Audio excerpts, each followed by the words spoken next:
Welcome to another Love Cars Lockdown live on YouTube. And today Tiff and I are joined by the one and only Harry Metcalfe. First and foremost, a farmer, and now, of course, a very well-known car man. Welcome, Harry, to the channel. Good to see you both.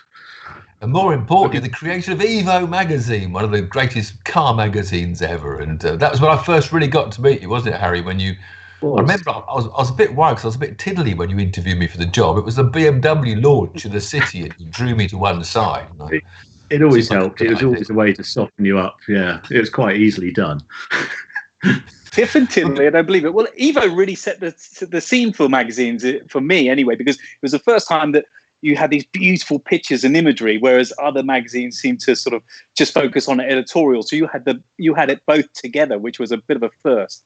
I know. We just, I have to say, I mean, it's a real team effort, but we did hit the ground running, and I look back with such fond memories. But yeah, the photography was always really important to all of us. And if I actually look right back into my background, I did actually start as a photographer first, and then got into farming. So I've always had an interest. Remember, my dad bought me a Rolleiflex, a sort of with Carl Zeiss lenses. I suddenly became a little obsessed with Carl Zeiss lenses. And then when so I always had an interest in photography, but couldn't do it as a career, went off in farming. But when Evo came along, it was, everyone believed in photography, and one of the little things I had when we started, if you had to be a photographer for Evo, this is pre-digital, you had to have large format camera as well as a 35mm, because it was a sort of test. If you're a photographer,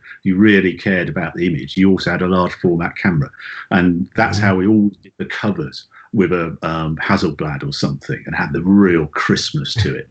So yeah, that's the things you had to look into the top of. What was those cameras? Yeah, what are those? Like what are those? You look in the top of them. And there was a great photographer we used, and he still is, and Gus Gregory, and he did a lot of photography in the beginning.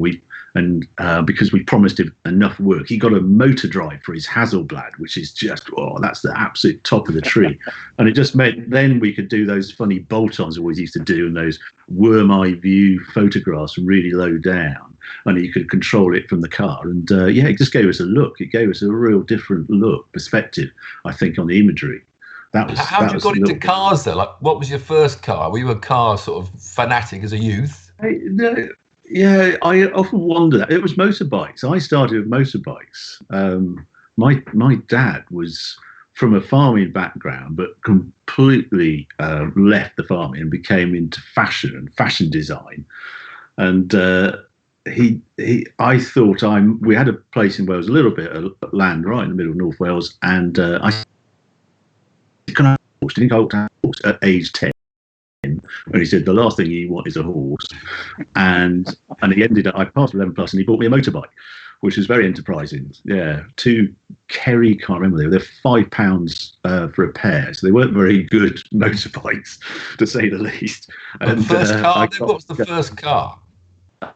First car, I inherited the family Citroen Diane 6, so it was one of those. My dad was slightly obsessed with Citroen. We went up all the way up to CX Palace, but we started with a Diane 6. Remember, my mum talked him out of buying a Reliant three-wheeler. He said it was a divorce issue. I can remember this discussion. I would have been, this is 1969, so I'm 10, 11 about this time. And he ended up with a Diane 6 because it had four wheels but a little engine. I go to the showroom. The showroom had a Citroen SM in it, so I didn't take any notice of the Citroen Diane 6 conversation, because I was just in this SM, thinking this is just a spaceship. But I wasn't really into cars, like they are now. It just didn't have the contact and stuff. I sort of described this on the channel. I had this Zagato, Lancia Zagato, parked outside the house, and that twigged my interest that all cars didn't actually have to look like a Vauxhall Viva or Astra or Mini. There was some glamour out there if you looked hard enough. So that was sort of it. So it's all early 70s. Yeah, you always had an eye for that. So it explains why you always seem to have an eye for the odd and the rare, if that's what you started with. Because you've got that. What was that flat Lamborghini you've got that's just absolutely stunning? They're quite well known, Tiff. Yeah, they're called a Countach. Yeah, the Countach. Oh, do you no, mean the really flat one? Estrada or something. It's Spada. Spada. Yeah, I don't know. They're just from another age. It's one of those cars I brought home. I said, "What have you brought that for?" And now Mrs. M thinks it's one of the best things ever. I just like design. I like that period of '60s because the designers were completely free to design what the hell they felt like, and there was no safety regulations, and it sort of came from the pen, flowed, and they got these crazy shapes of cars. So I sort of quite like those. There's a crazy shape behind you, which you of course mentioned the Countach, and you got the perfect pair to that with the Testarossa as well. I mean, that's the perfect '80s pair, Testarossa and Countach. I quite like having them as a pair because then you don't become a Lamborghini ball or a Ferrari ball. You just become a ball of the '80s wedge. So yeah, I like having the pair. Do you ever sell any cars, Harry, or just keep on collecting them? I seem to be much better at buying cars and selling them. Actually, it's one of my faults, and I've now, I do try and stick to this one in, one out, just because it's getting overcrowded, and you just don't use them if you get too many. And so I have a little look at each year and just see which ones haven't been driven. And if I do a trip, so the Alfa Romeo little Duetto is just gone. Because I did a trip with it last year doing the Mille Miglia. And I thought, if I don't fall in love with it here, then it's got no chance. And it came back and it sat there a bit. And so it went because it just wasn't actually, plucking at the heartstrings. It was lovely. That's good. It's good that you use your cars. And we'll come on to this in a bit more detail. I love the fact you do proper road trips as well, Harry. Just want to say, if anyone, because you brought, no pressure, Harry, but we've got more questions already than we've ever had, and we've had Mr. Shmee on here, we've had Johnny Carpoven as well. So no pressure, Harry, but there's a lot of people that want to ask you a lot of questions. So we will come around to answering those questions shortly. So keep them coming on on YouTube. But your road trips there, the Testarossa to the Sahara, that is just the thing of legends. That was a bit daft, that one. Looking back, it's a little like starting Evo. Naivety really helps when you're doing these sort of things. What I hadn't quite realised about that trip, Ferrari to the Sahara, was there is absolutely no rescue service over in Morocco. You break down, that's it. You've had it. There was in Casablanca, there is a Ferrari dealer, but whether they've ever heard of a Testarossa, I doubt. No tyres, nothing.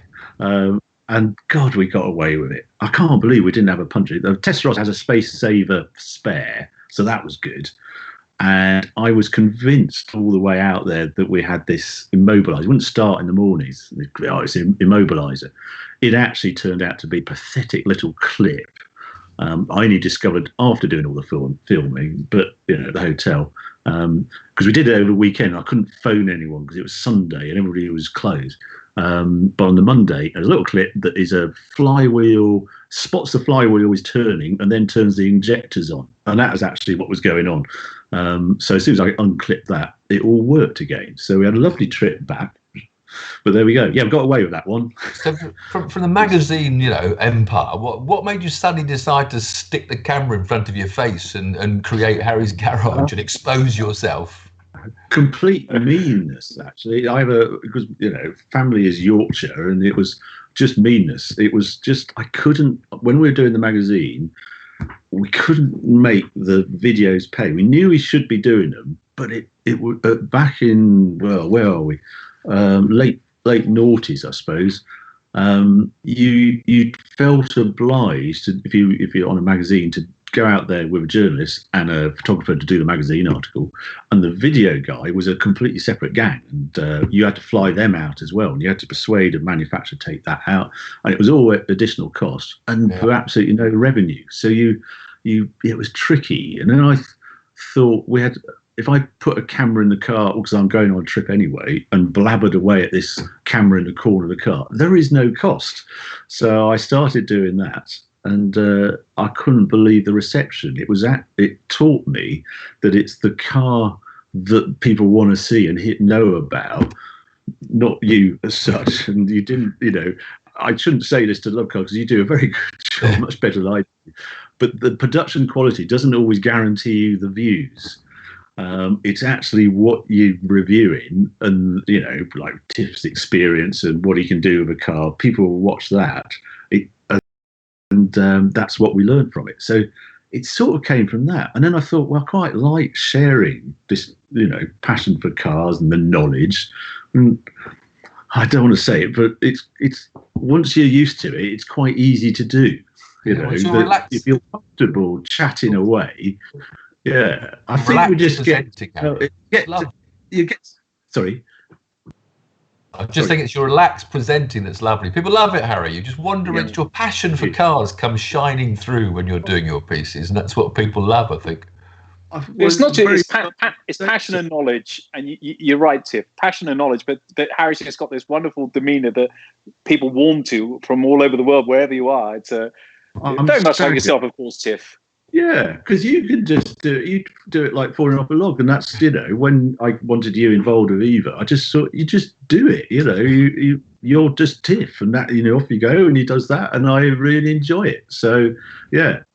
And now you're trying to get one up on Clarkson by doing Harry's farm. When just Clarkson's got a farm show, you can't start, getting in there before Clarkson. I know. Well, I thought he'd be out by, doing it by now. But yeah, he's recording the whole year, and what a year to pick to start your, doing the farm, because he has been farming a few years. But he's taking it in hand. But yeah, I can't wait to see that. That's just going to be a hoot, Hilarious. I think he's now having, because he all started this big production, Amazon and lots of all the production side, as the producers and etc. And now I think it's just Lisa and him, isn't it? We're sort of iPhone sort of recording it, so the quality might be slightly different when you get to episode 4 and 5 than it was at the beginning. I don't know. Can't wait for that. Can't wait. And Harry, so we met first time ever, which was exactly pretty much to the day 15 years ago at the first ever Pagani Raduno, and we had that wonderful dinner, and that was the night that the Zonda F came alive. If you remember, outside the factory, Horatio jumped in. They just put fluids in the car that day, and he jumped in and he started going outside the factory with no one's seen anything like it. Flames coming out the back of this Pagani Zonda F. Yeah, we'd been hitting the free wine and the nice dinner and stuff, and then he suddenly said, "Oh, you ought to step outside." And I've actually got a clip of it. It was one of my first sort of digital cameras, and I've got a clip of it howling up and down this industrial estate between lorries parked cars with this Zonda F, and it was just the best noise, because it was about, I don't know, I'm going to say 10:30 at night. Silence apart from this one car, and doing little sort of spin donuts at the other end to come howling past us again. Yeah, that was a mad evening, but yeah, huge fun. You had one of the very first Zondas, didn't you, Barry? I did. I ended up with the press car Zonda, a complete nuttiness. I'm trying to think, the most expensive car I built up to then was probably £40,000, and then bought a Zonda. Just mad. But I don't know. At that point, I had a bank manager who was more into cars than me. And I can remember thinking, "Oh, can I even consider this?" And I rang him up, Simon Goodman, his name. "Simon, what do you think?" "Just do it." "No, you can do it." I said, "No, you're not helping. Can we discuss and why I should be doing it?" "No, I want to go in it, so just do it." I said. So he said he'd sort it all out. So yeah, I bought a Zonda. I sort of explained. It was like, I term it like coming out, because it's like, I'm so mad on cars. I've just spent nearly $250,000 on a car, and this is, I don't regret it. I mean, it was, I kept it quite a while, and I did my usual thing of, it's a car, therefore we've got to drive it. And I was, it was 28,000 kilometers, I think I did in it, something like that. Absolutely amazing. They were really, really good times. You remember the time when we were chasing the Enzo? So yeah. I was in a Zonda, you were in a Zonda, and we're chasing the Enzo with Lee, Ashley Palmer-Watts as well, the chef from that was in Tuscany. And Tiff, just the most incredible roads, and just one of those experiences you'll never forget, I think. Yeah. Unless Harry's forgotten it already. No, forgotten that. And it's part of the Mille Miglia course where I took you. They're some of my favourite roads in Tuscany, and I did very bad timing when starting Evo, because that year I decided I was going to buy a place in Italy, and we were going to have a nice place in Italy, and then the opportunity to do Evo came along. So I phoned the Italian agent and said, "Terry, sorry, we're not buying a house anymore. We're going to start a car magazine." And he said, "You can't do that in Italy. You've got to carry on with the purchase." Oh, God, but I can't. So it was a real squeaky moment. But we had this place in Tuscany, which I had bought for those roads. And those roads I took you down were all the roads around the house. The house was quite nice, but the roads were even better.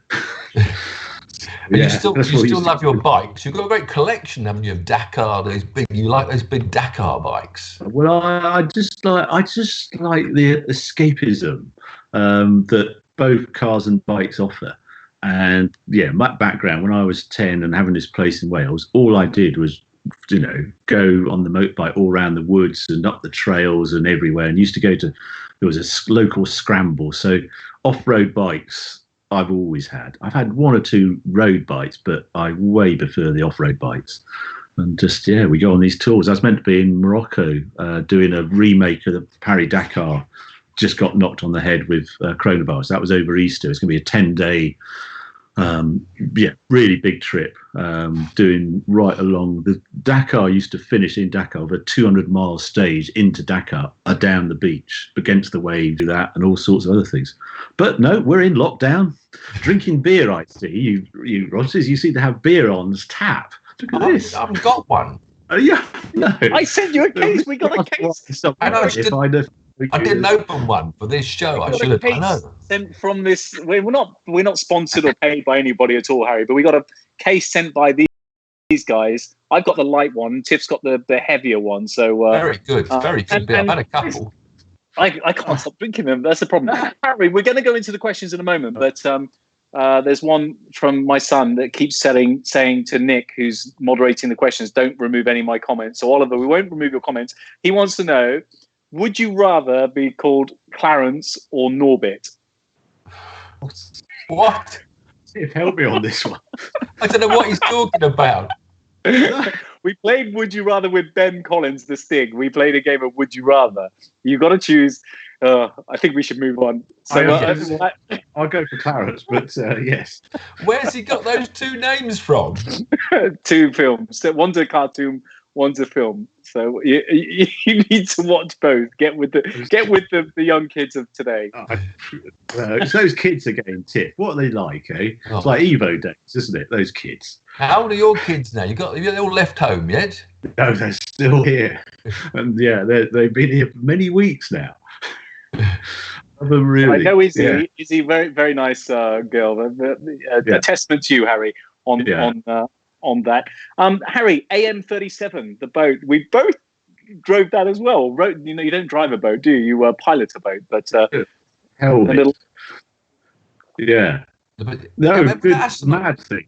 Yeah. Yeah, I mean, how many hats are you wearing, Harry? Are you still in the publishing world? You've got feet, and you're still with Aston Martin doing projects. How many hats are you wearing? Or was it Jaguar? One of the two. How many hats are you wearing these days? No, nothing. No, I'm just Harry's garage, Harry's farm. I'm doing a little thing on something else, consultancy, but no, that's it. Oh, and the farm, the farming. But no, the boat, that was extraordinary. That Aston Martin doing a boat. I've been into boats. It's got engines, and I thought that's a good thing to be in. They're not quite as good as I realised to be in, because they have quite big bills with them. And but yeah, that was fun. Aston doing a boat. I don't know how many they've sold at that price, but it was a special looking thing. Yeah. You've not done boats, have you, Tim? Tiff? My dad was huge boats. My dad, he was like the Jean-Marie Balestre of powerboat racing. He wrote the rule book for the first Cows to Torquay powerboat race, and designed some boats. And he ran that race every year. He was very much the rule maker for offshore powerboat racing. So from about a 10-year-old kid, I was down at Cows to Torquay and had some overseas trips. And I actually started my racing in go-kart of boats. It was a brand new regulation, about 1965 they first brought it in, so I did the very first year, Which is why I have an orange crash helmet, Harry, because you had to have an orange crash helmet to be a powerboat racer, and hence it's stuck ever since. But as soon as I was 17, I could get into a car, I dropped the boats. Yeah. Very expensive things. Yeah. And you can see the crash helmet over your shoulder there, Tiff. I'll just get a photo of the boat my dad designed. I'll be back in a minute. I've got a photo. Okay, Harry, I'm going to ask you a question because this chap came on right from the beginning. If the taps were turned off and you had to keep one car from your garage to electrify and one to look at, which two cars would they be? Wow, that's a very cool boat, Tiff. What year was that? That was about 1968. The News the World offshore powerboat. It caught fire and sank, but beautiful design. Dad made. Oh, that is nice. Yeah, it's right out the water. Now I've got to think what car's going to. I sometimes. It's funny. I was talking about today to electrify. I keep looking at my Fiat 500 Cinquecento and think that'd be quite a good car to electrify. But that's the only one. All the others are chosen for their engines, really. And I can't say I chose the Fiat 500 for its engine. And one to keep, I go up and down the line, and it would be. I think it would probably be a toss up between the Countach or the Project 7. Between those two, just the Project 7 was. I've never been involved with a company, and to hatch a car was pretty special. And I just love roadsters, overpowered roadsters, and that is one mad thing. So probably that. And the Countach of the Testarossa, I have this battle because the Testarossa is actually the better GT car, but the Countach is the one I want to look at when I open the door. Go, do they really do that? Next few days, I'm glad to say you'll be joining. Yeah, it's one of those two. So the I plan really is, upset a Countach owner, sadly, but I did a film of biscuit comparing an F40 with a Countach. You know, the Countach, of course, was really the big, around just after Grenoble, just bedroom wall for every young lad, more than the F40 in a way. But when I compared them on the track, you know, the poor old Lamborghini was like a lorry compared with the F40. And I think he probably hasn't forgiven me now, that poor guy that owns it. He was beautifully prepared, but they just don't go around corners, but they are amazing to drive. But you need a bit of fitness in your left leg to get the clutch up and down. Unreal. Yeah, you just don't change gears, my thing. Just, it's amazing how the revs can go. Yeah. Yeah, very true. The Countach, amazing. But I thought you were a non-wing man last 10, 15 years ago when I spoke to you. You said you preferred without the wing, but you've got a wing on yours, haven't you? It came with a wing. So if I get invited to various things and they want the wing on because they want it original, and then I take the wing off. The worst one, James May, we did this program. What was it? It was not anyway about history of cars. And I was discussing the night before, and I said, "Oh, I've just taken the wing off. That's okay, is it?" "Oh, yeah, that'd be fine." About 10 o'clock that evening, he phoned up, "Harry, you couldn't put the wing back on, could you?" I said, "Why?" He says, "Oh, well, when we get on the programme, we can take it off." And they're here at 8 o'clock in the morning. So I was up to like midnight, bolting the blessed wing back on the Countach to take off again so he could make his TV programme. So that was a wing on. It's got to have the wing on. Has to have the wing on. No, it's awful. Forget their heritage. It's got to have the wing. It looks amazing. Adam Lane, we've answered that question already. Harry, you've just set a new record for us. 408 people watching simultaneously. So thank you all for watching. That's amazing. And they're all for you, Harry. Well, and Tiff, of course. But question for Harry. Did the Espada replace the 330 GT, Ferrari 330 GT? Do you miss the Ferrari? Don't miss the Ferrari from a driving point of view at all. It was a quality item, but it never set me on fire how the engine delivered, and their live axle cart spring things underneath. You know, if you whisper it, if you actually have a look under a 250 GTO, you will see cart springs and a live axle. It's a bit of a shock. And then I was at the Lamborghini factory, and they were, as ever, late delivering the press car. I said, "Oh, go and drive some of those." And there was a Miura there and a 400 GT. And I drove the 400 GT, and I couldn't believe how good it was. It was wonderful engine and a real bark bellow. And I couldn't afford one of those. And I thought, well, I'll sell the Ferrari and find a nice Espada because it comes with the same engine. It's got a Miura engine. And I've loved it ever since. So, yeah, I like I would much rather the Espada. Fabulous. I love that car. Love it. Which one? The Espada. I mean, that's the flat Lamborghini, I called it. Yeah, it's flat Lamborghini. I would now call it the flat Lamborghini from now on. The Muro was disappointing. Did you remember driving the Muro? So me, it was a bit of a disappointing truck. I've driven quite a few, and I would agree with that, until I drove one that had been sorted with trick rubber on it and wheels pointing the right direction, a bit tweaked, a bit firmer, and it was ace. But absolutely, for what it was. But it's still awkward in various ways. They are awkward. But you can, it's one of those, do you keep original or do you actually tweak it and make it better? Tricky one with a mule. I drove one of those actors. What's the special one? SVJ. You had the SVJ, didn't you? One of the American actors. I was judging in Italy a Concours event, and I was on a stand. It was Lamborghini's 50th, and the Miura. We were just doing the Miura class, and I was standing with Senor Dallara, who was one of the original team who designed it, and as this Miura had just won the Concours, came up on stage, Dallara went, Harry, we made a lot of mistakes with this car. As it came on, I couldn't believe he said it. So they tried to put them right with Countach. Countach is actually engineered really nicely compared to Miura. Miura was just a stunning looking car and remains the most stunning one to this day. Yeah. I haven't driven a Countach for 25 years, but I remember it being an absolute pig to drive. I did maybe 500, 1,000 miles in one, but I remember it being a pig. Yeah, there is more variation with a Countach than any other car I know, from good example to a bad example. And an average one is bad, and you really have to keep on top of it to be a good one. And I like the LP400. If you ever get the chance to drive one of those, they're tiny, but God, they handle. They're just more balanced, just better balance than the big wide-tired things. I just love Lamborghini, how outrageous they are and how they look. Harry, have you ever been in a car with Tiff? Have you been around a track or anything with Tiff? Yeah, I always try and kick him out, and I drive, so we don't. It's much better that way, much smoother. You can see where you're going. We did an Evo Car of the Year. Remember that one? We went all the boys, about 10 cars or 12 cars, and all the Jethros and Chris were out, rashing up and down the lanes and coming in with everything smouldering, and me and him would just go out and say, well, this feels all right, doesn't it? This seems okay. And they nicknamed us Waldorf and Thing from the Muppet Show. They decided that's who are those two in the box, Waldorf and I can't think, but it was harsh but fair, I would say, that comment, because that's what we were like. That said, I don't think I've ever driven on track with you, Tiff, which is a bit silly. No. Harry, because you're not a million miles away, you have to do it. You have to go down to Thruxton when hopefully we get out of all this and it opens again.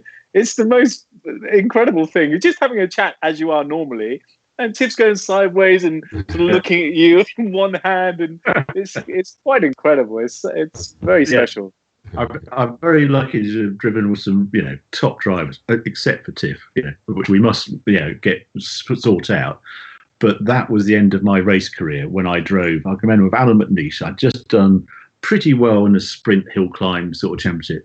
And then Alan McNeish took me in a regular 996, 911, faster than I'd ever been down this thing, telling me a joke. I thought, I can't do that. I can't, not a hope in hell. So I just never even thought about doing competition after that. Did you actually race then, or was it just hill climbs?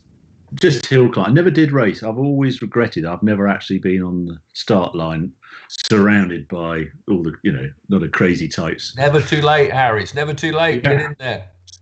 Harry, and also there was a great, you just mentioned Evo Car of the Year. I came on a Car of the Year with you once, and I brought up a Zonda, and you had McLaren F1, Bugatti Veyron when it was brand new. I'm trying to find out what year it was. And it's just, my mind was blown. Wow, how do they get all these cars? It was just amazing. That was 2006. It was up on the York Moors. Is it Grace's driver's car or something? We had a 2.7 RS there as well. F40 was there. there. Yeah, there was a Scouser who had the Veyron. I can't really go into many details of that, but yeah, that I couldn't believe how that rocked up, because they were sort of their hen's teeth back then. Yeah, they had hardly any in the country, 2 or 3 of them. Yeah. Number plate. So on a Bugatti number plate tip was B1. So that's on a smart car now. How things have changed in. Harry, I'm not going to embarrass you too much, I hope, but we have got 500 people watching, which is just. I don't know. Does that mean you're officially bigger than Johnny Smith and Tim Burton? I don't know. But anyway, moving on to the next question. Harry, are you a fan of 90s Japanese cars? And do you think we will ever see one in your garage? No, yeah. I don't have an avert. I love the engineering on them. But they just don't have that appeal. I like the backstory, and I don't know enough about them. It's not that I don't like them, but I just steer myself towards Italian cars, and I like the British cars. I don't know. I suppose they never have that real classy interiors. They're dynamically brilliant. Don't know, it's not that I don't like them. I can remember when we started Evo, the Evo 6, 7, Mackinnon, whatever, weren't really on the scene like they were very shortly after we started. So we had a sort of unwritten rule that we would never put a Mitsubishi Evo on the cover, because we were in danger of being seen as a Japanese tuning magazine. We had this discussion when we put the Nissan GTR. Ian Litchfield got a way of getting us a very early one. And we had this debate, should we put it on the cover? But it was such a cracking image that we did. But we were always very nervous with the name Evo when it became part of Mitsubishi and that scene, that we didn't do it very often. So that was the sort of backstory. But Subaru Impreza back in the day was amazing. I don't know. I NSX-R I drove, and they're just sort of too expensive. I don't know what would go to get one, but I have no problem. I love them, but I just not own one. Yeah. Tiff, we've had a bit of fun. We've had a bit of fun, haven't we? In some Japanese stuff. We did a little video recently with the Subaru. We did the Evo versus the Subaru as well on the channel. We had all the Civic Type R's, didn't we? Every whole range. That was a bit of fun. Yeah. Oh. Yeah, Integra. I've often looked at Integra because that is an amazing car. That was one of the first cars. I did a car the year with performance car, and whenever that came out, 95, I'm going to guess, and I couldn't believe that little thing. That was just Integra RR, didn't they? Integra RR, didn't they, at one stage? Oh, did they? I don't know. I just remember the Integra R, I think. Anyway, it was a lovely, most balanced front-wheel drive thing that I just couldn't believe how good it was. Yeah. Justin French says he's just in time. He's just back from a walk around St George's Hill. We've got some posh followers as well, Harry. St George's Hill. So he's just in time to watch. And Osen Poulton says, Harry, can we see Tiff and Paul have a go on the farm with you for a Harry's farm video? There's quite a few saying that, Harry, so no pressure. No, yeah, because when I do the farm, that's what I do. That's my living. That's the only thing, as I said, I'm trained in, is to be a farmer, do an HND in agriculture. I don't know anything else. I'm not picking strawberries all day long, by the way. That's what you think. What's your best crop then this spring? This year is a bit of a write-off, but it's been terrible because it did rain rather a lot before this pandemic arrived, and it's been a very testing year. It's wheat and linseed this year are my main crops. Normally it's a bit of barley, but we didn't grow barley this year. We grew linseed and wheat, and we're all looking very forward as farmers to next year, because we've all got awful looking crops and we want them to go away and start again. Now, Harry, there's this thing on YouTube live chat, if you've never done one before, and people can grab our attention, because what they do, they can pay to have a question highlighted, which is exactly what Paranjay Dutt has just done. So thank you, Paranjay. So I have to out of absolute courtesy, ask you this this question. What a great video, Harry, Tiff, and Paul. Thank you very much. Much like Johnny's. Sometimes, is there a question? What scale models do you have on your desk? There we go. So Paranjay Dutt, thank you for the donation. That's very kind of you. We'll buy another beer with that. In fact, these were given to us free, but we'll still buy another one. I haven't got any in my desk. I have. I have that. I'm quite proud. I don't know if you can see that. That is a.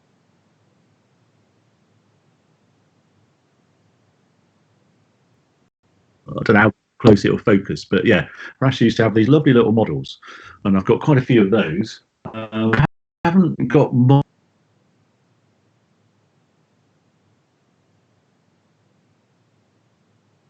But no more. This position. This is there we go. I did a story. I used to go out to Ferrari just to have chats, off the record chats with them, Maranello, early days of Evo, and they said, "Oh, we're going to do something called Ferrari Store," and I said, "Oh, we're going to do that." He says, "Oh, we're going to sell, all the clothing and things everybody knows, but we're going to put some things, sort of memorabilia from the F1 team," and that was Michael Schumacher's steering wheel from the winning car for the 2000 season when he won the World Championship. And I said, "Oh, how much is that going to be?" And he said, "Well, it was about, I think, €2,500. I said, I might have that. So before the shop opened, I nabbed that. And then I did a story with Michael, and I said, "I've got this bag with me. Do you mind awfully signing it?" So Michael very kindly signed it in the middle of that, and he was fantastic to interview. And once the tape recorder wasn't running and stuff, he was just a gent and a bit of a giggle and just ace. He was so different to the person you saw on the F1 team. Have you met him, Tiff? Did you? Yeah, no, he was sort of hello and a chat, and he was. Yeah. We were down testing at Fiorano, because he lived in that house at Fiorano, didn't he, during the season? Yeah. And he just appeared out the door and going to play a round of football, a game of football, and had a quick chat there. But yeah, it was just natural, and I know. I think because of the way he spoke, people had this sort of thought he was a bit cold and hard. But I'm delighted to hear what you've just said. He was very nice and natural underneath. Yeah, Pat Simmons told me he was amazed by him when he was sort of managing, because one thing he did, he wanted to know everyone on the team, every mechanic, and he used to give all the mechanics his mobile number. He says, "You can phone me any time. If you think of something that's going to make this car quicker, just tell me. Just, be in contact. We're all in this. We've got the quickest car on the grid." He said he was just a dream as to having a team. So yeah, very different person. So that's really special. So that's my really special thing, I suppose, that I have on my desk. I guess that's priceless now. But speaking as priceless signed items, we might be able to get you a signed Tiff Talks. I know. What's it called? Tiff Gear. Tiff Gear book. So in fact, we will send you one of those, Harry. I've got it. I like that. It's a really good book. If you haven't read Tiff's book, it's really good. I mean, you've had a bit of a life there, Tiff, and it's only just beginning, really. There's plenty more chapters. Harry, between you and I'll tell you off the record, most of it's not in the book, but we can't say too much. No. Maybe we'll do memoirs, or we'll do a follow up or something with some other stuff that's going on. And we've got lots and lots of love for you here, Harry, from Alex Harmon. There's loads and loads. The absolute boss of automotive journalism. Let's go, Harry. Adam Lane says he's also over 50, so welcome to the club. Harry, 997.1 or Mercedes SL R230. /1. I don't know I know what a 997 is. And an pictures, SL, please. Pictures. Yeah, Adam, we need pictures. 230. Because 997 is a pick of the 911 range. I think it will be a very sought after, a bit like 964 to me. So I would go 997. I'm just trying to think what was it? CLK 230. No, sorry, a 997 or SL. I think Mercedes or Porsche. Harry, Mercedes or Porsche? Oh, I would. If you haven't done the Porsche, do the 997. But SL is a more usable, comfort, etc. It depends how you want to use it, really. If you really want a convertible, well, obviously go for the SL. I've never really liked 911 convertibles. But if you want the coupe, then how are you going to use it? Go 997. Which is the 997, Harry? I have to own up. I'm not good at these 993, 996, 997s. Which year did that come in? It's the pretty one. Oh, don't ask me the year, but yeah, I'm going to say 2011, 12. Don't know. Yeah, but nice thing. Yeah, you'd like it, Tiff. You have driven one. I've seen you in one. I love all 911s. I just can't remember which year, which number was. I'm used to see, if we had Shmee or Johnny Smith, they would have both known that answer. So it's time to move on. Harry Digby Wright says, great character. I think that sums you up quite well, actually. Bareth Reddy says, hello, Harry. What are your thoughts on vintage muscle cars, especially the Mustangs? Oh, they're just Americana, Whenever I go to America, I suddenly start liking utes and trucks and things, and Mustangs.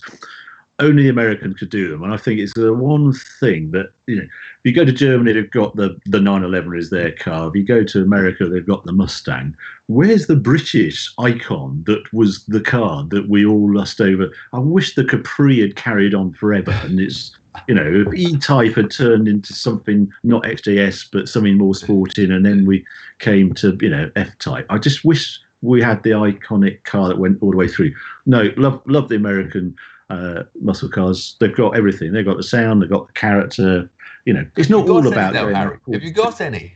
No, I haven't. No, I haven't. Again, I can't own everything. If I owned everything I liked, I'd just run out of space. I'd be like. Are all those cars in the garage yours?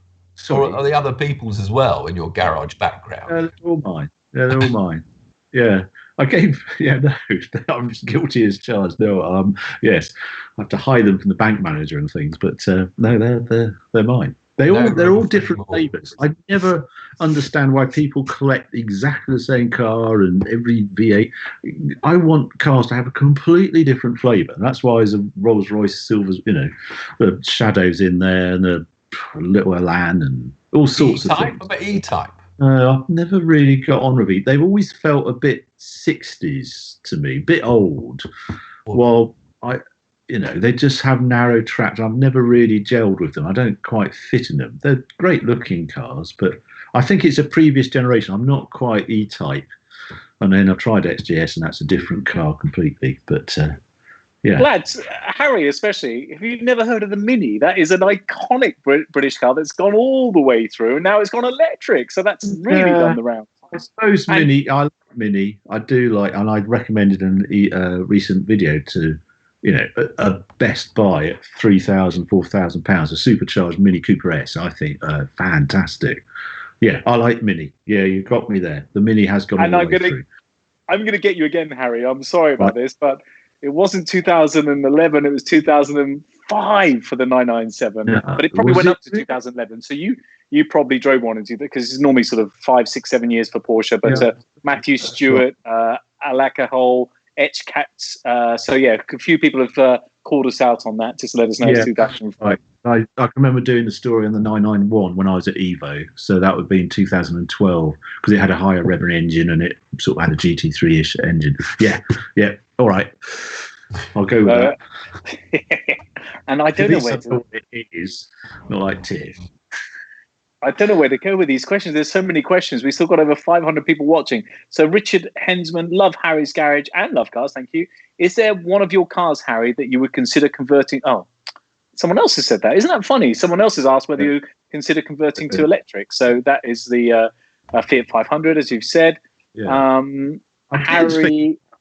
Shadow as well, actually, because it's those cars that the engine don't really matter. They're just a way of propelling the car. A Citroen DS, I always think there's a bit of the engine just works. You don't care about it, but I'd never do it.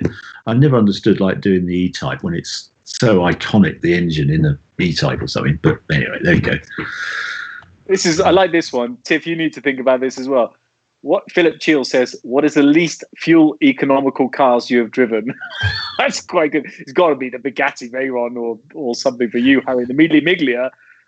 Yeah. I can remember doing high-speed runs in a Veyron Super Sport, where they do, going up to 250 miles an hour, and it could only do 2 laps, and then you had to fill it up again. It was a bit silly. It was the one without the roof on it, and we were doing the silly speed. Yeah, I think we only went to 230 miles an hour actually. Yeah, the Vitesse with the roof panel off, and I couldn't get over that car because Raphael, what was the test driver? I can't think of his name. But when I did the video, I noticed he had sunglasses on his head, and we'd been doing 230 miles an hour, and he just had his glasses perched on top of his head, and they didn't blow off. An open top Veyron at 230 miles an hour. Pierre-Henri. Oh, that's it. Pierre-Henri. With the black hair that's as dyed as black can ever be. Yeah, but now you've got Andy Wallace doing what speed do you do? 304 miles an hour, something crazy. He's our age or your age, or he's up there, isn't he? Yeah, he's 50s now. I think, or 60. Maybe coming up to 60. Yeah, but Andy's a lovely character. I mean, him and Raf do the Bugattis still. I think they're both still there, are they? I don't know. I think they are. Yeah, I'm sure they. I still think. I'm the M4 Thruxton. When I'm doing those 3 laps, we do about 9 miles to the gallon in the BMW M4 around Thruxton. Yes. For high speeds, Jinx, I just think Tiff's when you did that McLaren F1 at Millbrook, that takes some beating. That's on YouTube somewhere. It's well worth a look. Nutty, mad. You should. Don't know how you did it. that shot of it going round, the camera on the ground as he went, it was like a jet fighter, wasn't it? Going round. You don't when you're driving a car that fast, you don't realise, do you, when you're inside? But what you're creating behind was just incredible. So many people when we're out filming, Tiff, they'll say, "Oh, you were the one that did the McLaren F1 video," and we got Turbo Terrific as well, Gavin, who very kindly said that when we get out of all this, Tiff can have a little play in his McLaren F1, the beautiful red one. I don't know the chassis number, but so that will be very special indeed. Best road trip you've ever done, Harry? We could be here a long time with that, but so many road trips. In a nutshell, your best one? I don't know. The Sahara or Rolls-Royce to the Arctic, both were magic. I think the Rolls-Royce to the Arctic, just seeing the Northern Lights for the first time, and so cold. I'd never been in proper cold like that, and it felt pretty brave. That, I mean, it's just different. But the road trips, I love. Yeah, I just love the escapism. I don't mind going to. It's like I'm buying an M3 and saying left-hand drive. We better do our shopping in Italy. That makes sense. And we went all the way down to the Amalfi Coast in it. And does Mrs. Harry come with you? Yeah, Mrs. Harry come. Who goes with you on these trips? That was Mrs. M, and it was when I discovered there was a lumpy bit in the middle of Italy, because we went in December, and I ended up in this ski resort with people skiing beside me on summer size, and this M3 thinking, what on earth? Who put this snow resort in the middle of a ski resort in the middle of Italy? No idea. So yeah, I'll enjoy that. I've been so lucky to do lots of crazy trips. Yeah, I don't know, but I've got someone. You always have a snapper with you or someone, not on your own. Yeah, I don't. Yeah, no, I do. Patricia very kind. Yeah, my wife does help me out. And there's one coming in, cover of Octane, coming out next week. We'll have my next road trip is actually on the cover of Octane magazine next week. Can we get an exclusive expose here, Harry? It involves a Lotus Esprit, and that appeared in a Bond movie. And I can't say any more about that. Yeah. Okay.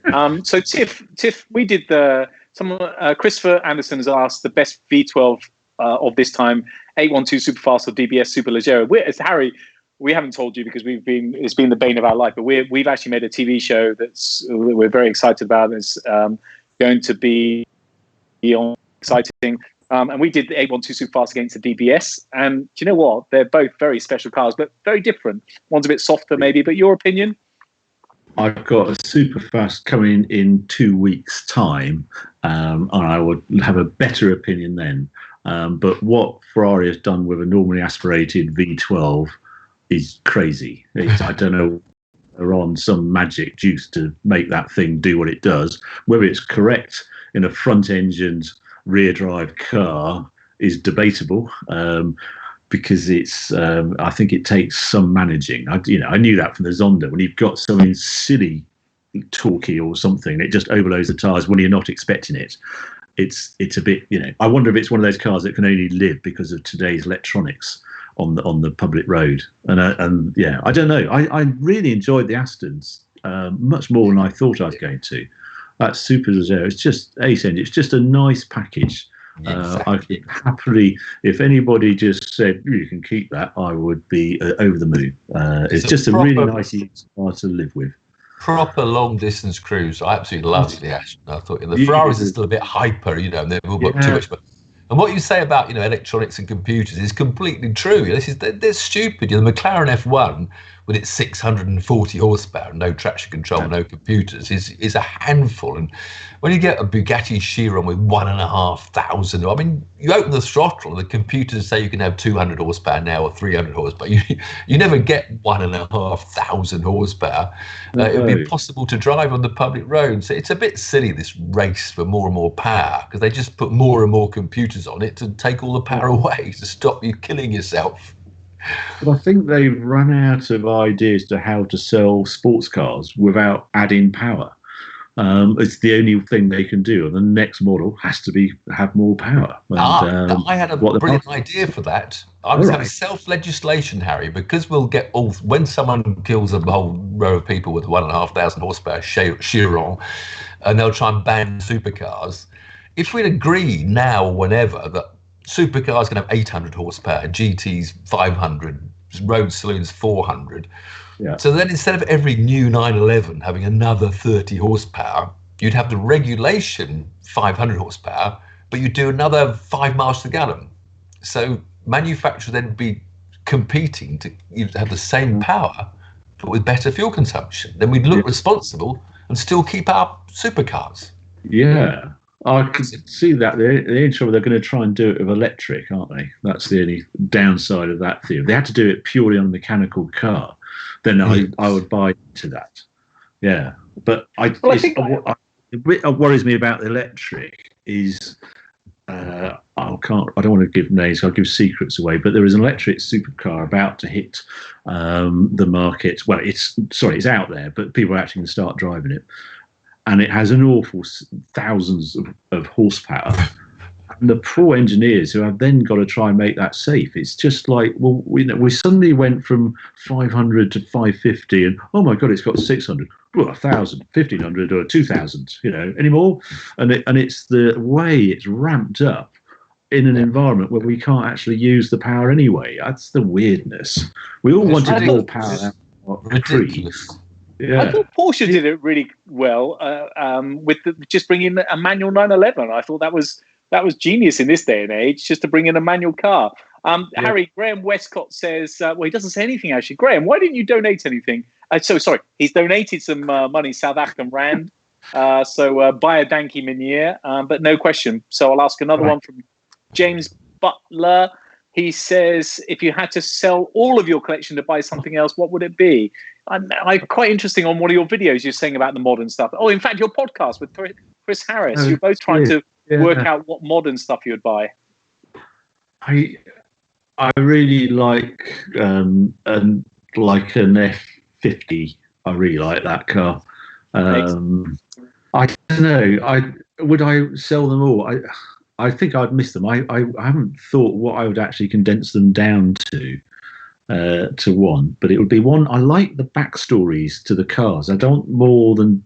That's why I struggle with some of the new ones. I'm going to have that because they haven't established themselves. You're not sure where they sit in the market, where they're going to sit in history, how they've developed, the people behind them. You don't quite know all of that yet, and they seem to come along so quickly. Obviously, I'd like a McLaren F1.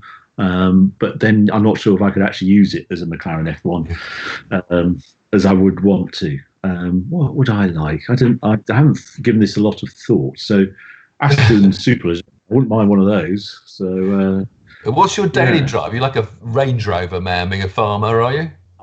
Yeah, I have Range Rover. Yeah, we just dog around in that and keep thinking we ought to change it.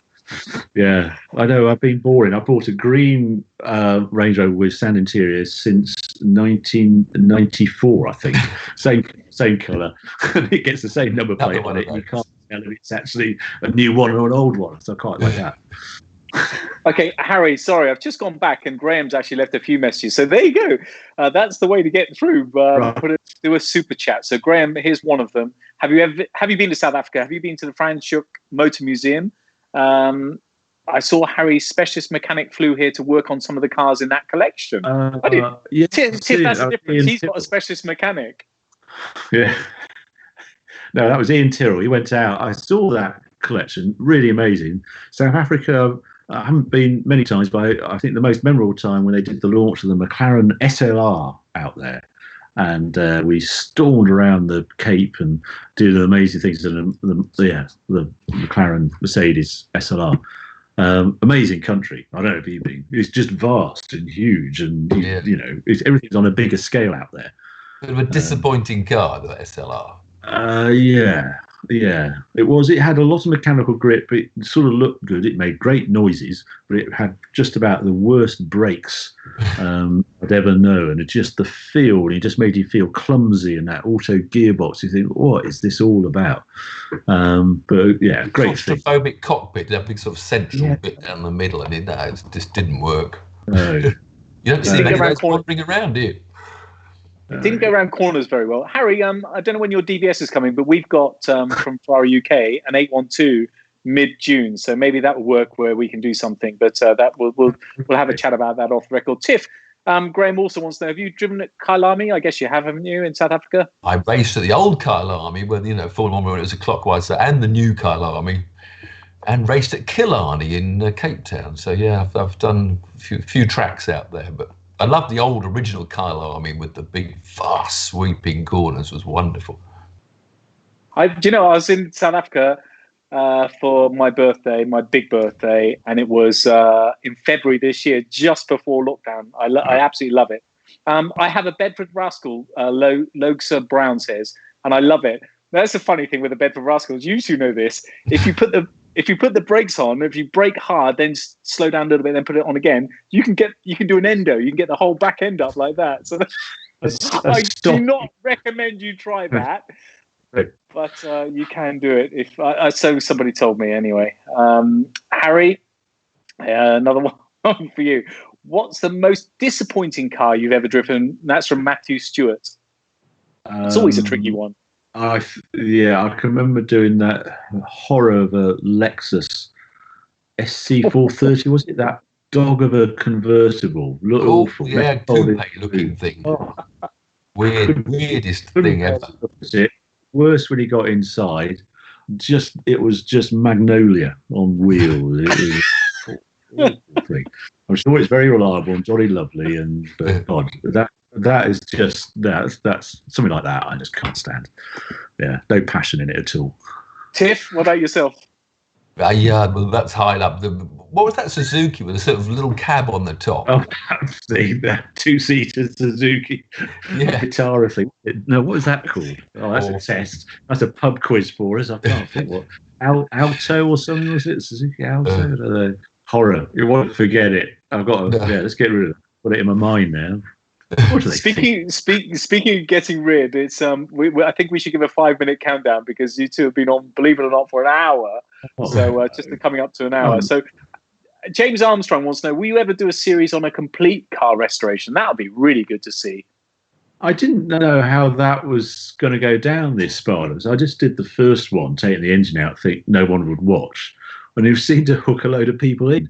But I mean, some really good ones in the States, aren't there, that do these rebuilds of cars? I didn't want to end up in the garage, really. Don't know. I like going back to Evo days almost. I always think it's our job to sell the dream. I want to inspire people to go and do the trips, to go and do the journeys, use the cars rather than just look at them.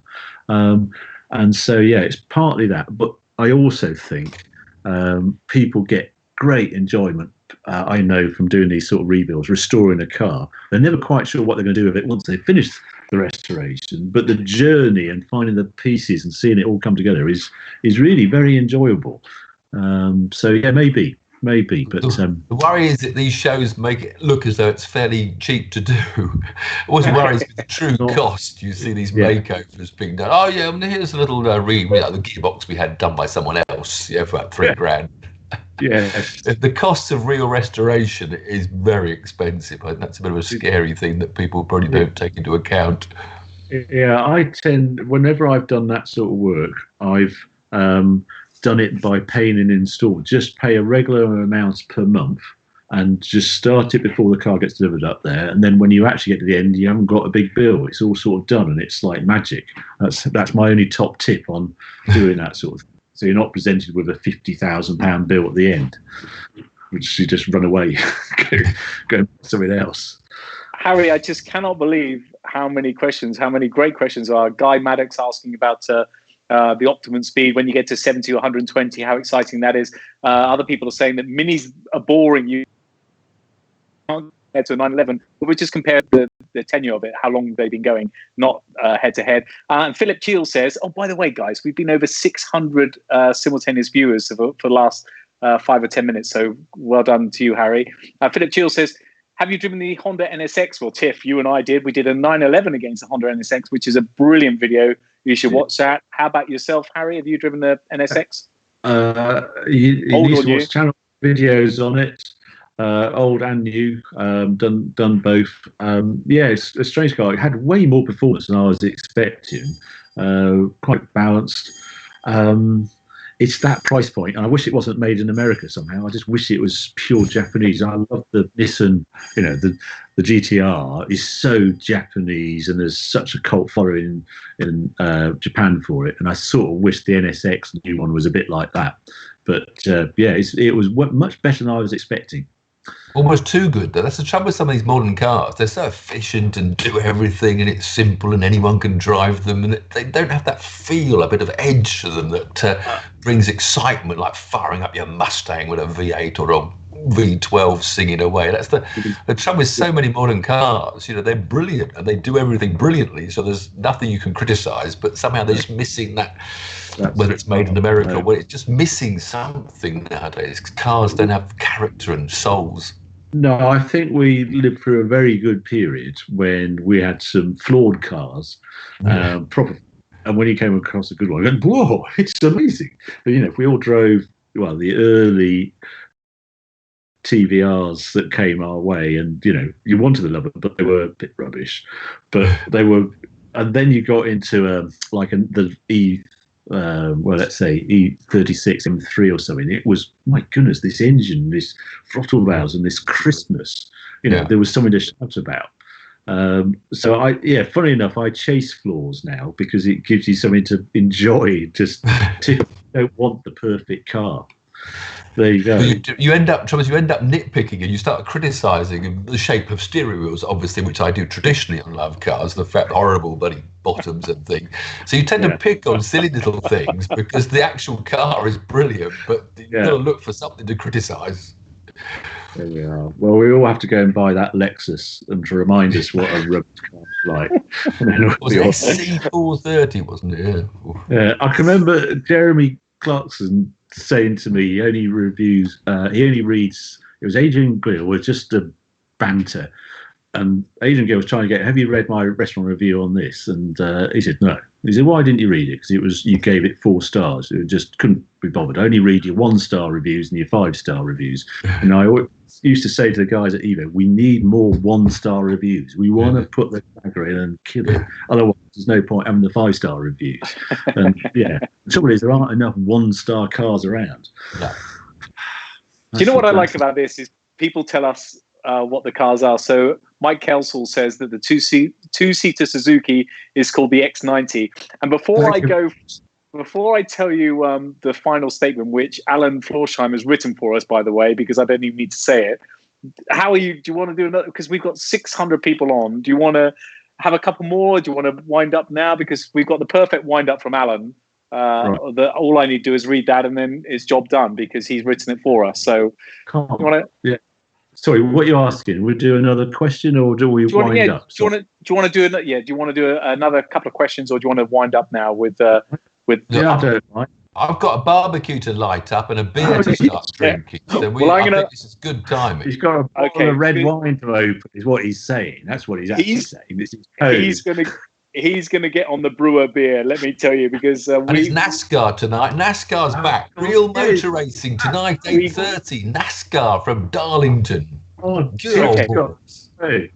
Harry, I don't think I can say it any better than what Alan said. So Alan Florsheim said, just want to say thanks. Grateful that icons, and this is, I guess, for you too, as opposed to just you, Harry, but grateful that icons such as yourself give back to the car world. Fantastic TV, fantastic magazines, fantastic web. So just thanks. And I don't think that I could possibly say any better than that. Thank you, Alan. I'll drink to that. And thank you, Harry. Yeah. Yes. Cheers, Harry. Really good to see you all. Pleasure to have you on Love Cars. And we look forward to Harry's farm, showing Clarkson how to do it. The best farm in the world. It'll get messy. Cheers, Harry. See you soon. See you all. Cheers, Paul. Bye. Cheers, everybody.